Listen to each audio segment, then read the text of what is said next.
Buenas noches, Lick. El tema que tengo que exponer sobre el programa que llevamos en Derecho Penal es sobre las fuentes del derecho penal. Se denomina fuente desde el punto de vista amplio al lugar donde brota algo, y desde el punto de vista estrictamente jurídico nos referimos al lugar donde se origina algo. En las fuentes del derecho penal tenemos una división de fuentes reales o materiales, fuentes formales, fuentes directas y fuentes indirectas.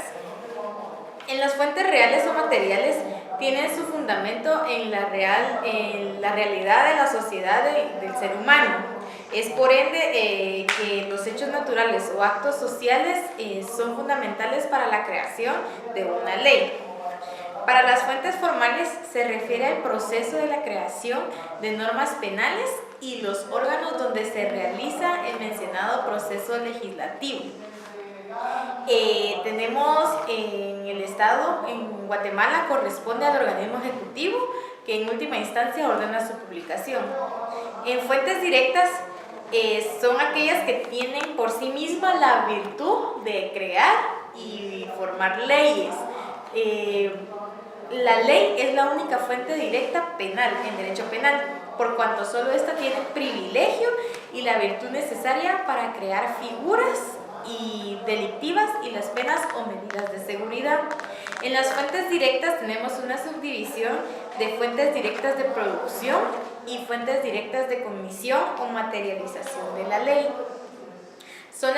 En las fuentes directas de producción son las integradas por la autoridad que declara el derecho, el poder que dicta las normas jurídicas, que no es más el Estado a través del organismo legislativo, representado por el Congreso de la República, que es el lugar donde se producen las leyes. En el Congreso es donde se emiten las leyes, se empieza con la iniciativa de ley, se van creando, llegan al organismo legislativo y al final es el organismo ejecutivo quien que ordena su publicación. Las fuentes directas de cognición o materialización de la ley son las manifestaciones de voluntad estatal, la expresión de la voluntad del legislador y, tal como asienta Sebastián Soler, la forma que el derecho objetivo asume la vida social, es decir, la fuente de conocimiento, que es precisamente del Código Penal y las leyes penales especiales. Las jerarquías de las fuentes las establece en nuestro país. La ley del organismo ejecutivo establece que la ley es la fuente del ordenamiento jurídico, la jurisprudencia la complementará, la costumbre regirá solo en defecto de la ley aplicable o por delegación de la ley, siempre que no sea contraria o a la moral o al orden jurídico y que resulte aprobada según el artículo 2 del organismo judicial. Tenemos también las fuentes indirectas, que son aquellas que en forma indirecta pueden ayudar en la proyección de nuevas normas jurídicas penales. Incluso pueden ser útiles tanto en la interpretación como en la sanción de la ley.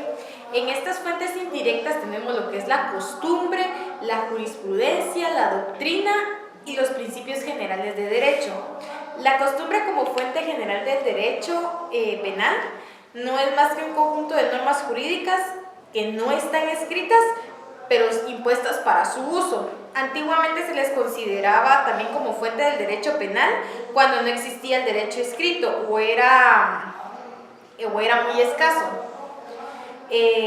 Actualmente aceptar la costumbre sería como contradecir lo que dice el artículo 7 del Código Penal, que es el principio de la exclusión de analogía, o el artículo 1 del Código Penal, en la que tenemos el principio de legalidad. Además de la prohibición expresa que existe su utilización, toda vez que el artículo 2 de la ley del organismo judicial hace prevalecer la utilización de la ley. Entonces, por ende, entendemos que sobre toda todo fundamento, toda costumbre, toda doctrina, siempre va a prevalecer la ley. La jurisprudencia, que es la doctrina legal, consiste en la reiteración de fallos en los tribunales en un mismo sentido. En materia penal serían 3 fallos consecutivos. La jurisprudencia es el derecho producido por los tribunales mediante la aplicación de las leyes. Pero en sentido estricto se le da este nombre al criterio constante y uniforme de aplicar el derecho mostrado en las sentencias de los tribunales de la nación.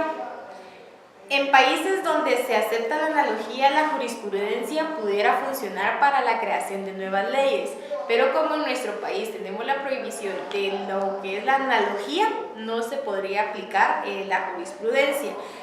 Básicamente en nuestro país no nos especializamos, por así decirlo, en crear derechos, sino que fomentar normas o reglas para el bien común.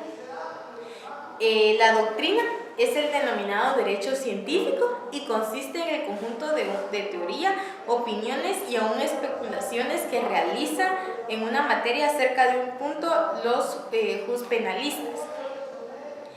Es básicamente importante en la creación y desarrollo de nuestra disciplina por cuanto ha dado origen al denominado derecho penal científico colectivo, elaborado en los distintos congresos internacionales de derecho penal. Esta no puede ser una fuente directa productora de derecho penal, aceptándose como una fuente indirecta, que informa sobre los avances de la ciencia y plantea la necesidad de nuevas reformas o nuevos cuerpos legales en fin de satisfacer las exigencias de un nuevo derecho penal científico. También en lo que es las fuentes indirectas también tenemos los principios generales del derecho, que son los valores máximos en los cuales aspiran las ciencias jurídicas, que es la justicia, la equidad y el bien común. Son 3 principios generales que tenemos en el derecho, que tienen el primordial importancia en la interpretación y aplicación de la ley penal, pero no pueden ser fuente directa del derecho penal, sencillamente porque tratan de alcanzarlo y deben cristalizarse en la misma ley del Estado. Gracias.